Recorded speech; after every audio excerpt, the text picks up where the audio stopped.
നമസ്കാരം ഞങ്ങൾ. എന്നിട്ട് വിശേഷം? വിഷുവൊക്കെ എവിടം വരെ ആയത്? രണ്ടാമത്തെ പ്രാവശ്യം ചോദിക്കുന്നത്.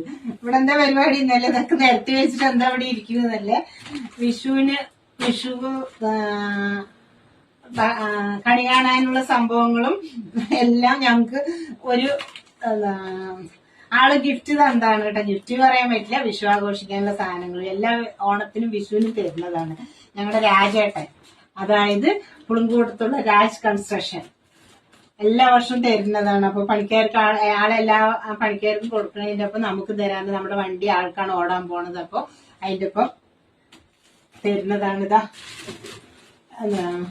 പത്തിയിലരി, ഇതാണ്ട പുളിയവരയ്ക്ക, പപ്പടം, മഞ്ഞപ്പൊടി, മുളക് പൊടി, ഓയില്, പരിപ്പ്, വെല്ലം, പഞ്ചസാര, സേമിയ, കടുക്, മല്ലിപ്പൊടി, കായം, പിന്നെ എന്താണ് സാമ്പാർ വെക്കാനുള്ള കഷ്ണങ്ങൾ, അവിയലിനുള്ളതെല്ലാം, കണി വെക്കാനുള്ള മത്തങ്ങ, വെള്ളരി, ഇതെല്ലാം എല്ലാ വർഷവും ആളുടെ പണിക്കാർക്ക് എല്ലാവർക്കും കൊടുക്കാറുണ്ട്. ഓണത്തിന് അതുപോലെ ഇതേപോലെ പത്തിയിലരി സാധനങ്ങൾ തരാറുണ്ട്.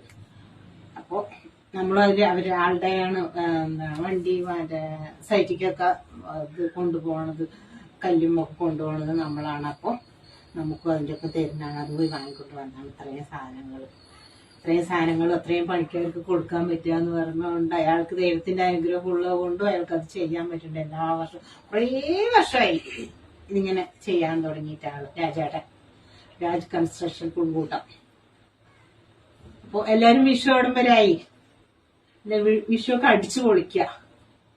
എല്ലാവർക്കും എന്റെ വക, ഇനിയും പറയും ഞാൻ, ഇനി നാളെയും വരുമല്ലോ. അപ്പൊ എല്ലാവർക്കും എന്റെ വക അഡ്വാൻസ് ഹാപ്പി വിഷു. ടാറ്റാ.